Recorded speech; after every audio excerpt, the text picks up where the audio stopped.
the stories, the journey, the wild behind the scenes, and much more. I'm Dave Anthony, and I'm the host of From Garage to Stadiums. Welcome to Garage to Stadiums. Today's episode is the story of Bob Marley.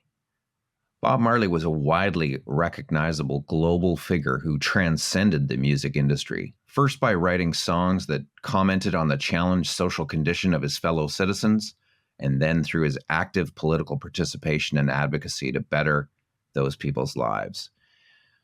Bob was born in very humble beginnings in Jamaica in 1945, and as you'll hear today, through incredible hard work, he became a global music superstar, synonymous with reggae and the religion of Rastafarianism. But what you'll also hear may surprise you, as his musical career began in a very different musical genre, and his life as a Rasta came about in a surprising twist. Here to discuss the Bob Marley story is John Masouri. John is a highly acclaimed author and music journalist, specializing in reggae and dancehall genres. For more than 35 years, he's interviewed and written about many of these genres' most influential figures like Bob Marley, Peter Tosh, and others. His book, entitled Simmer Down, is a definitive text of the emergence of Bob Marley from his earliest days as a child to his status as a political force of music. John's work has appeared in Music Week, The Guardian Observer, and New Musical Express. John joins us today from the Brighton area in the UK. Welcome to Garage to Stadiums, John. Thank you, Dave. I really appreciate the line of questioning that you take, and very professional, and I'm impressed. Well, thank you very much for those kind words. When did you first start listening to sort of the Jamaican music? How did you come onto it? I was 11 years old, and I was watching black and white television, a show called Ready, Steady, Go, and Millie was singing My Boy Lollipop, and she was my first crush. And very good. I came from a part of Nottingham where some of the early Caribbean migrants went to live.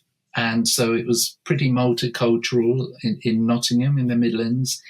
And so members of what's called the Windrush generation who came over post-war, I knew people of that generation, and they were welcoming to me as a schoolboy and so on. And I went to Caribbean house parties when I was a schoolboy, and where we heard this music. I had no idea what I was listening to, but I sure as hell liked it. So I was born at the right time, Dave, essentially. Today we're going to talk about an extraordinary figure, Bob Marley. And I wanted to just ask you to set the stage for the audience, if you would, and painting a picture of an extraordinary man that we're talking about today. As a starting point, there's a very telling quote from your book, Simmer Down, which is a great book. Mm-hmm. And in it, Bob is quoted as saying, quote, "Our music deals with reality, the half that has never been told," unquote. I think that's a powerful statement and sort of paints a picture of the multifaceted Bob. How about getting your input into that sort of figure and what you think of Bob as you look back now? Well, he said half the story's been told, but his music's gone all around the world. So I think it's probably more like 3/4 has been told now. But, he's the king of reggae. I mean, he's a global icon who most clearly defines the reggae genre, and he's done the most to promote Jamaican music and culture around the world. He's also become the leading advocate of Rastafari and ganja smoking. And he should definitely have been honored as a Jamaican national hero by now, I feel.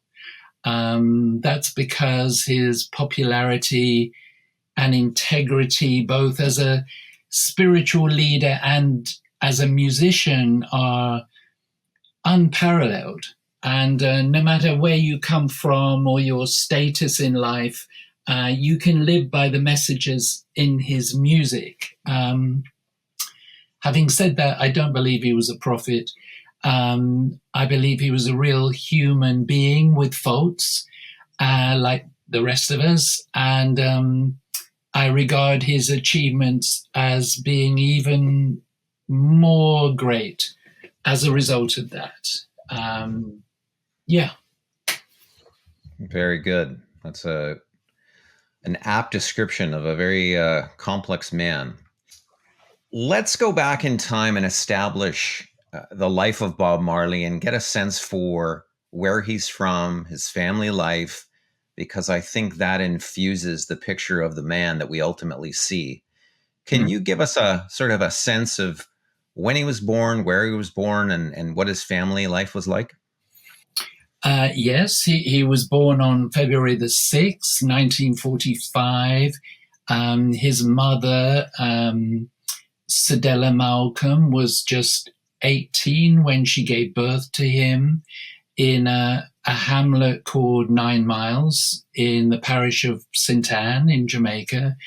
And she was a country girl, but the baby's father, Norval Marley, was 64 years old when she gave birth to Robert Nesta. And he was Jamaican, a white Jamaican, but he was born to a British father and a Jamaican mother. He served in the West Indies Regiment and was discharged as a private. He wasn't a captain, as has been reported elsewhere. He was well traveled. He'd been to Nigeria, South Africa, the UK, Cuba. So he was a worldly individual, but probably a bit of a rogue. He'd been supervising the clearance of land in St. Anne's, ready for building housing for war veterans. But he wasn't wealthy, and he allegedly died in poverty. But his father, Norval, returns to his life at some point and leaves an impact. About 10 years after Bob Marley was born. And he had very little to do with his son until Bob was 5 years old. And then Norval contacted Cedella and said that he would like to help with the boy's education and to put him on a bus to Kingston where his father would meet him and see to his schooling. And apparently what happened was that he did meet the child off the bus, but he put him in the care of an elderly spinster in quite a rough part of Kingston called Miss Gray, and left him there. And so the 5-year-old was pretty much left to roam the streets in one of the most deprived areas of central Kingston. And we can only imagine what that could have been like, especially as Bob was mixed race. And, you know, the thing about racism is that it's universal. You know, every nationality has its racists, and Jamaica's no exception. So he would have got some harsh treatment on the streets, even as an infant, because of his very light skin color. And so how did this resolve with Bob at age 5 in the hands of this spinster and roaming the rough streets as a mixed-race child? It wasn't until nearly 2 years later that his mother heard from a friend that she'd seen Bob, or Nesta, as he was called, roaming the streets in Kingston. And so his mother got on a bus and went to Kingston and found him and took him back to 9 Mile. Not long after this, fate intervenes, and Bob Marley meets at a very young age a man that will become an instrumental member of his band, a certain Bunny Livingston, who would ultimately change his name to Bunny Wailer and become a contributing writer and performer on Wailer's songs. It was when he was probably around 11 that a man called Thaddeus Livingston, whose nickname was Toddy, moved to 9 Mile with his 9-year-old son, Neville, who was nickname was Bunny. And he and Bob became firm friends. And Bunny would later become Bunny Wailer, of course. Sure. He becomes a key figure in the Bob Marley story as one of the Wailers with Bob. So interesting. Exactly. Now they were were they stepbrothers or were they? Well, eventually, because the thing is that Bunny was quite frail. The climate of St. Anne's, which was quite damp, misty, it wasn't like Kingston, didn't suit him. And so he only spent about a year in St. Anne before his father and Bob's mother moved to Trenchtown. And first they lived on First Street, and then they moved into a government yard in Second Street, which is where pretty much they grew up from there on. So to recap, we've got Bob born in 9 Mile, which is what, 2.5 hours from Kingston, probably? Yeah, something like that. And it's up in the hills, the countryside, as you're saying. And they end up moving and settling in Trenchtown, which is a rather poor area of Kingston, is it not? It was a decent area at that time, and we're talking late 50s. Trenchtown wasn't the ghetto that it would become certainly within 10 years, if not sooner. So this is now in the late 50s, I guess we're talking about. And what I'd love you to set the scene for, because you've done some extensive writing on these eras and obviously the Caribbean, Jamaica, etc. Describe the music scene in Jamaica in the 50s and early 60s. And I guess also the other force that's happening along with music is the pre-independence feelings, where Jamaica is wanting to assert its independence from obviously the British Crown. Well, the music that Bob and Bunny would be listening to mainly came from America, because there were stations in the southern states that could be picked up on Jamaican radio. Jamaica only had one real radio station, which was a BBC cable service called Rediffusion.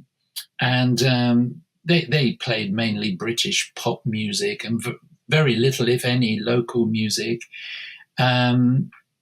It was very limited. So a very colonial approach, it sounds like. Absolutely, because it was still colonial before 1962. And some people would argue for long after that. But so the main influence was coming from America, and it was a time of post rock and roll, American rhythm and blues. So you'd have people like Fats Domino, Elvis Presley, Roscoe Gordon, Louis Jordan, T-Bone Walker, these kind of people, blues and early soul mixed in with some early country and gospel, all influences that would become absorbed by reggae music eventually.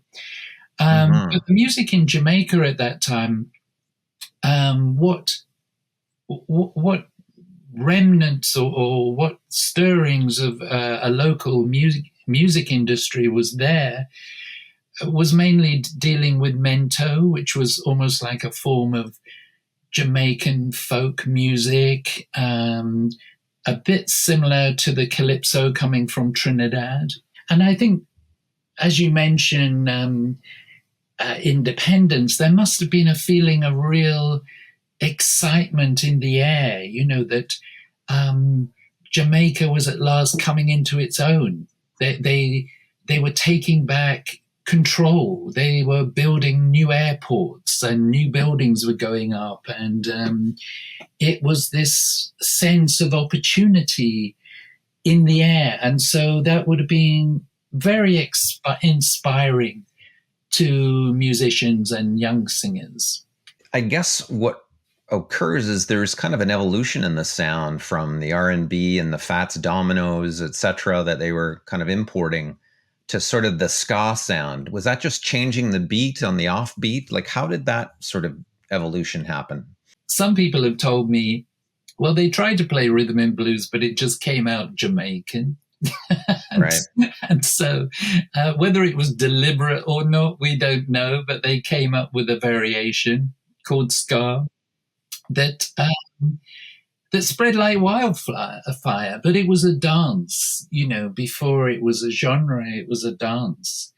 And just like in America and in Britain, actually, young people went to these sound systems to dance, and every new dance that came along would find a ready audience, and ska certainly did that. The first music from Jamaica to have an international impact, Simmer Down, it was certainly their debut hit, and it came out in 1964, the summer of 1964, and apparently it sold very well and put the Wailers on the map. By the time that first album came out, the music had changed. It was no longer ska by that stage. It was rock steady. And so the music on it, with the exception of Put It On and Rude Boy, didn't really reflect where the Wailers were musically. How would you describe rock steady as a format to the audience? Would that be Dandy Livingston, Rudy, A Message to You, or is that ska? No, that's rock steady. The beat slowed down, and because ska was very up tempo, and people got fed up of it, I think, after a couple of years. And there was such a profusion of ska releases as well that I'm sure to a lot of the audience, they tired of it. I think a lot of us modern audiences think of reggae as this eternal thing in Jamaica. But really what you've painted the picture of is the almost the archaeology of it all, which starts with the R&B from the States. It starts with the soul music from the States, the imported records that were effectively played on the radio stations that were very colonial in their views. And then, of course, it adapts and adopts to ska via the, like you said, the Scatolites and rock steady ultimately. So we're not even at the reggae kind of formation point yet. No. And we're talking about Bob Marley. So it's an interesting, I think, education for our audience to hear that.